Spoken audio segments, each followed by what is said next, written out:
23 miles an hour when he hits those ropes, and the super spin to win back the...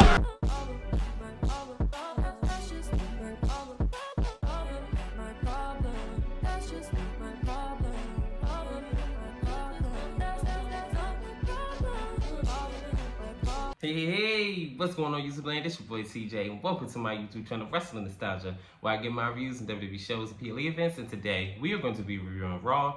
But before I get into my review, just go ahead and get a thumbs up, a like, it helps push my video through the algorithm.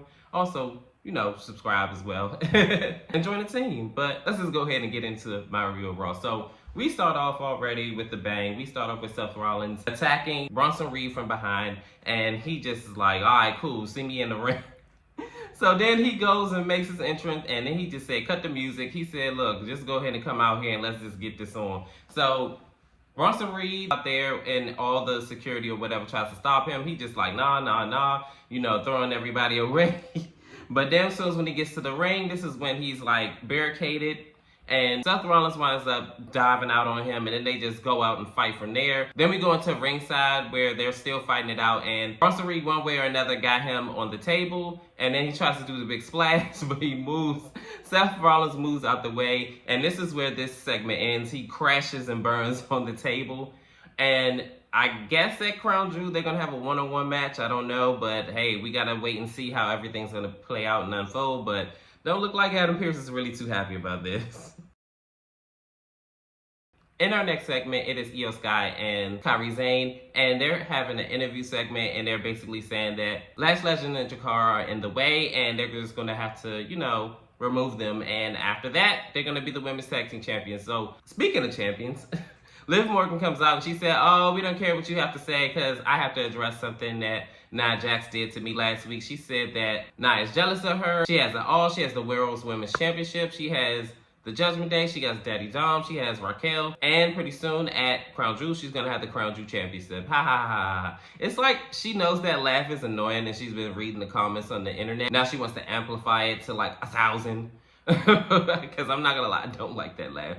But Iyo Sky and Dakota Kai wanted blah blah blah blah blah blah. She said, oh yeah, you're still here? So she said, basically I'm gonna just go ahead and cut it short. She said, oh, you wanna fight tonight? Because Iyo and Kairi said that they wanted to fight or whatever. So Raquel like, yeah, you want to fight, huh? So she's doing this whole silent but deadly thing going on or whatever. I guess tonight, Liv and Raquel versus Iyo Sky and Kairi Sane. So, gotta see what's gonna happen. In our first matchup, it is a tag team match for the #1 contender spot for the World's Tag Team titles. It is New Day versus the Final Testament. So this match starts off with Kofi Kingston and one of the AOP members, and they mixing it up and everything like that. And right now, Kofi Kingston is getting better of the situation, and this lasts upwards until the commercial break, and then the tides turn after the commercial break. Kofi Kingston winds up finally getting the tag, and then he's running wild and everything like that. He's a legal person, and then out of nowhere, R-Truth winds up beating up on The Miz and Karrion Kross, and this distraction leads the New Day to wind up picking up a win, rolling up one of the AOP members, and 1, 2, 3, they advance in the tournament. But after the fact, I don't know why R-Truth wanted to celebrate, and instead of getting out of the ring, he wound up getting beat up by all of the Final Testament and like just getting beat up and stomped on, and then all of a sudden the lights goes out, and even though Kofi wants to help, Xavier Woods like, oh nah, he got it. So then all of a sudden the Y6 come out, and then all hell just breaks loose, and everybody's just fighting everybody. And then Miz was left in the ring, and then he almost gets the mandible claw by Uncle Howdy, but I forgot the man's name, but the older guy wound up getting it instead. And this is where this segment ends. Finally, the Y6 is being featured on TV. Where were they? Because all these little segments and stuff like that, I was just like, okay, did they give up on them?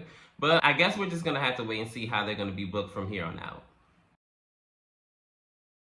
In our next matchup, it is Liv Morgan, the World's Women's Champion, and Raquel Rodriguez versus Io Shirai and Kairi Sane. So in this match, I'm going to just go ahead and give the rundown. I'm not going to go play by play, but the match started off with Liv Morgan and Io Shirai. They mix it up or whatever, only for a quick second. Then she tags in Raquel Rodriguez. Then they wind up mixing it up, and then I believe Raquel was still in control even after the commercial break. After commercial break, they fight it out. And then it was down to Liv Morgan and Io Shirai. And they had a really good exchange. I love it when she do that little backflip thing or whatever. I love that. And then she wound up drop kicking her on the barricade. And then out of nowhere, Lash Legend just bam. And then they just go ahead and lay out Io Sky and Kairi Sane, just wiped them out. And then this is when Rhea Ripley come out. Okay, I'm gonna just go ahead and get into it. So she winds up wiping out Raquel first, and then she wound up putting Liv Morgan into the prison lock. And then this is when Dominic Mysterio come out, and then he winds up getting put in the prison lock as well. And this is where this ends off with all three of them looking like losers, and 3v1 on Rhea Ripley with her standing tall, looking strong. I'm gonna be real with you. I'm sick of Rhea Ripley. I'm not even sick of her as a person. I'm sick of her booking. Like, this doesn't make anybody look good in the end. Like, she is dominating all over the women's division. When is somebody else gonna WWE creative? You gotta do better than this. This is BS. There's no reason why y'all making Raquel look hella weak. What was the purpose y'all bringing back Raquel just feed her to Rhea? This is the same Raquel that sat up there and went toe-to-toe with her and beat her in the last woman standing match. And she's sitting up there getting beat up with two other people? Cut the cameras. Dead ass. Cut the cameras. Dead ass. In our next segment, it is the Judgment Day, and I'm going to just go ahead and cut this short. So they're all talking amongst themselves, and Raquel wants to gain a measure of revenge on Rhea Ripley, and rightfully so. And Dominic Mysterio wants a shot at the world title, and he says, what if I beat Gunther for the world title? So they just laugh at him and just looking at him like, yeah, right. So this is when Liv Morgan says, oh, don't laugh at that. I believe in you, Daddy Dom. So this is when Raquel says, and what do you even do around here, Carlito? He says, the fixer, you know what I'm saying? Matter of fact, I'm going to get him a world title shot right now. So he winds up, I guess, going to talk to Adam Pearce or whatever. So we're going to see what formulates from that later on tonight.